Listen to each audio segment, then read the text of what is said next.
All right, so let's learn some history. So, White House plumbers. They explain in the show why they're called plumbers because they're supposed to stop leaks. And if that were the case, they did a horrible, horrible job at it. But anyway, so it starts with showing their second attempt to break into Watergate, which failed miserably, and it explains that they tried 4 times, which I didn't know. I asked my parents, since they were adults during this time. I wasn't yet born. Or if I was. Oh, wait, this happened in. Watergate happened in 72, so I was a few months old. I don't think I was even a year old at this time. So, yeah. Yeah, I had no reason to remember this. But anyway, so let's start. So then they go a year earlier, which is 71, which was the year I was born. But all this first part takes place before I was born. So we first meet Howard Hunt. And he's this gruff guy who seems to pine for his glory days of when he was with the CIA. And someone comes in and reminds him that there was a reason why he is no longer part of the CIA. And we're going to find out why, because he's mentally unstable, as is G. Gordon Liddy. But anyway, so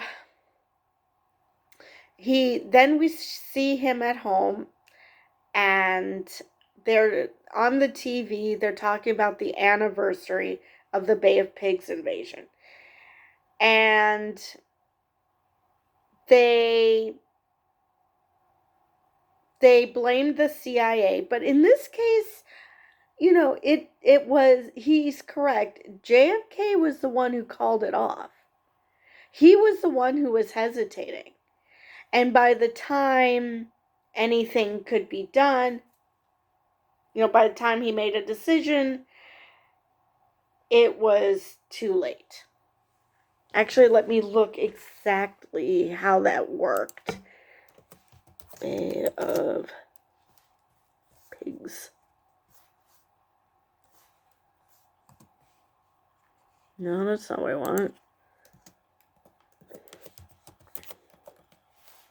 No, for crying out loud. There we go. So, yeah, it was a failed attack launched by the CIA during the Kennedy administration to push Cuban leader Fidel Castro from power.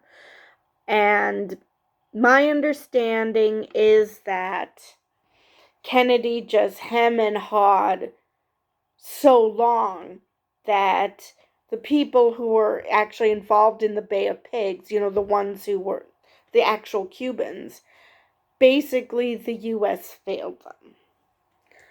So they're celebrating. They're honoring the 10th anniversary of the Bay of Pigs. And so we're in, I think, August of 71. And so he's accusing JFK, which, yeah, my understanding is, yes, Kennedy was hemming and hawing at the thought of what to do about this, and until it was too late. So in this regard, yes, he's right. That doesn't change the fact that he and G. Gordon Liddy are really horrible people. G. Gordon Liddy might actually be even worse, because Howard Hunt might think he's all this amazing patriot, amazing human being, blah blah blah. Basically Rambo made real. but at least he wasn't, you know, Nazi adjacent. G. Gordon Liddy might not have been a Nazi, but he certainly liked a lot about them, so. Which is mentioned in the show. That's real. I don't know if he married Fran because of the lineage. I don't know if that part is real. But his love for Hitler's speeches, that was real. He used names for German operations for American operations. So, yeah, he was infatuated with the Nazis, even if he wasn't technically a Nazi. But anyway, so then he gets some sort of a phone call about a job. And of course, his son is making fun of his novel, which can't say I blame him. And he was an author in real life.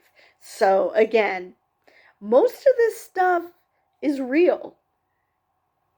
As crazy as this episode is and how Keystone Cop-ish these two are, this is real stuff.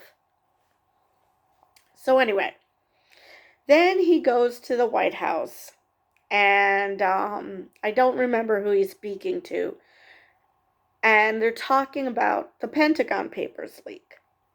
Now, for those who don't know what the Pentagon Papers are, they were leaked classified documents that explained what the U.S. government was thinking during the invasion of Vietnam. And among other things, we find out that Johnson knew from the very beginning this was an unwinnable war.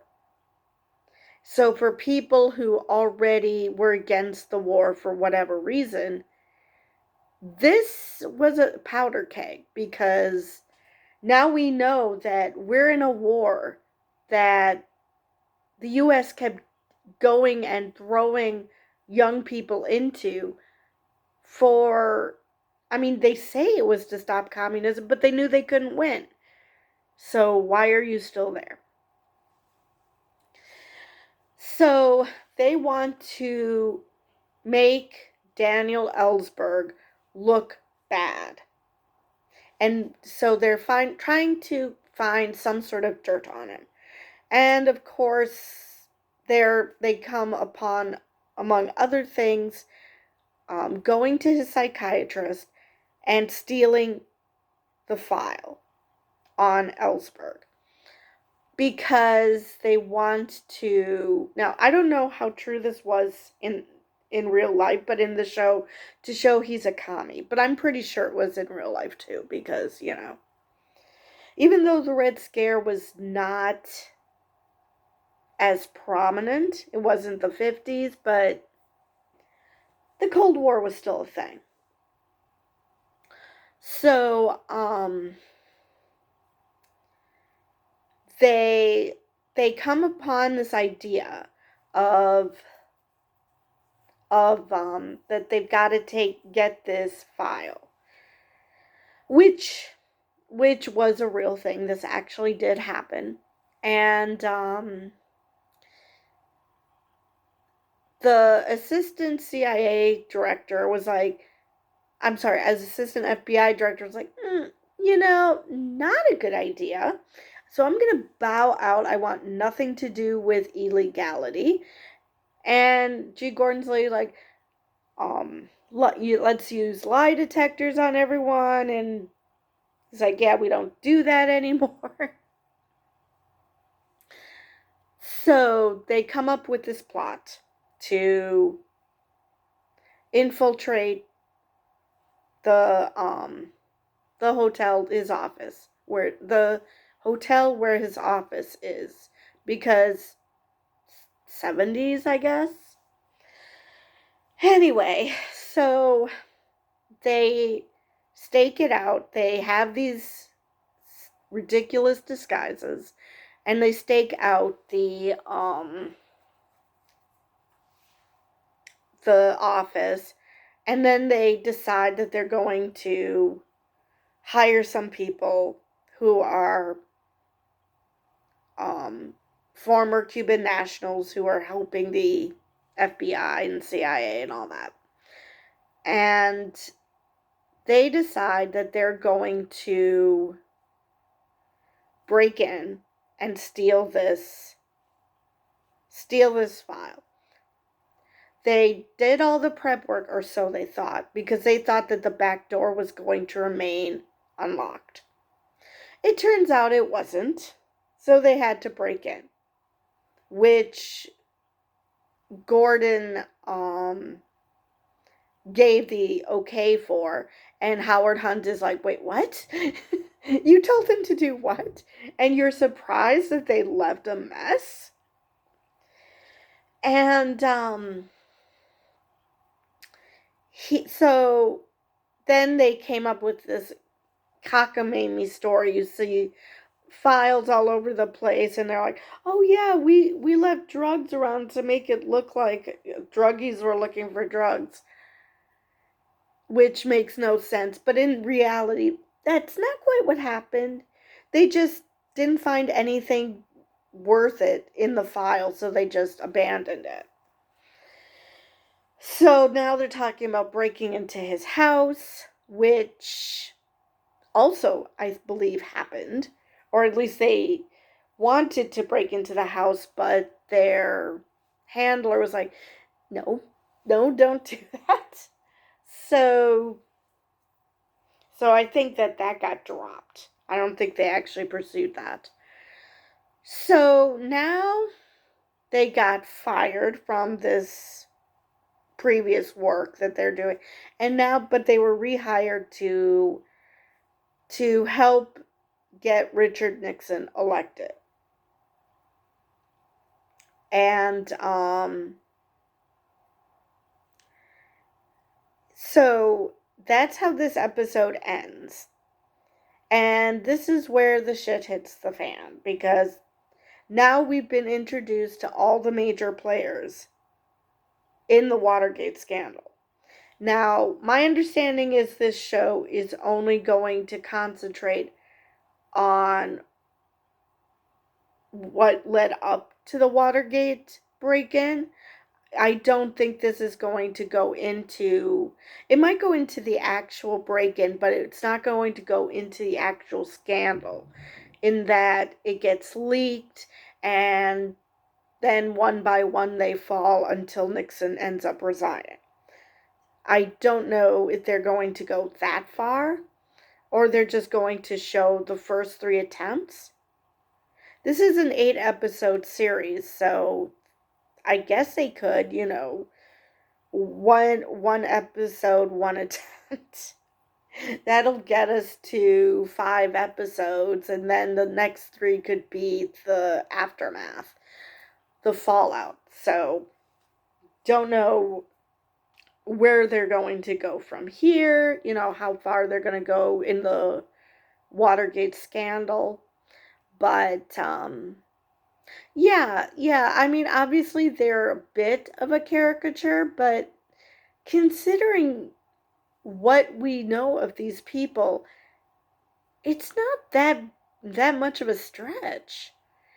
These were not good people. G. Gordon Liddy, for those of you who are a bit younger, he was Rush Limbaugh before Rush Limbaugh. He had a talk show. He was a talk show host. He had a radio show. So he's just completely cuckoo for Cocoa Puffs. So yeah, there really wasn't a lot of stretching the truth here. I mean, there was some, like I said, the how they covered up the break-in of this psychiatrist's office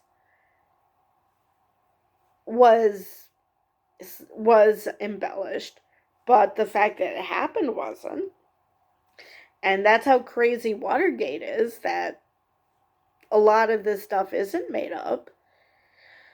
So, next episode, I assume they're going to go through the first attempt, because I highly doubt they're just going to go through the prep work of leading up to the attempt. I guess that's possible. I don't know how much thought was put into this. The fact that it took them 4 times leads me to believe not a lot. So, yeah, it's going to be fun to watch this because you are learning history. Obviously, again, it's historical fiction, but it is historical. So, a lot of this stuff might seem crazy, but not really. When you look up the facts, like, no, a lot of this stuff happened. So, like G. Gordon Liddy feeling empowered by listening to Hitler's speeches, or Howard Hunt's wife being former CIA and then meeting in China. So a lot of this stuff is real. As crazy as it seems, it's real. So yeah, I'm looking forward to what other craziness happens that they fail miserably at. So, oh, and even though John Dean has taken over this what Bud Krogh initially started, I think you're gonna see Bud again. Like I said, we've met all the major players, so it's not like he was a cameo. I'm pretty sure he's going to show up again. So anyway, I know this was more of a history lesson than talking about the show, but they're pretty much intertwined. They really are. This just gives fills in some of the blanks, but like I said, a lot of the major things that they hit on is true. So it's more history. But anyway, with that, I will see you in the next video.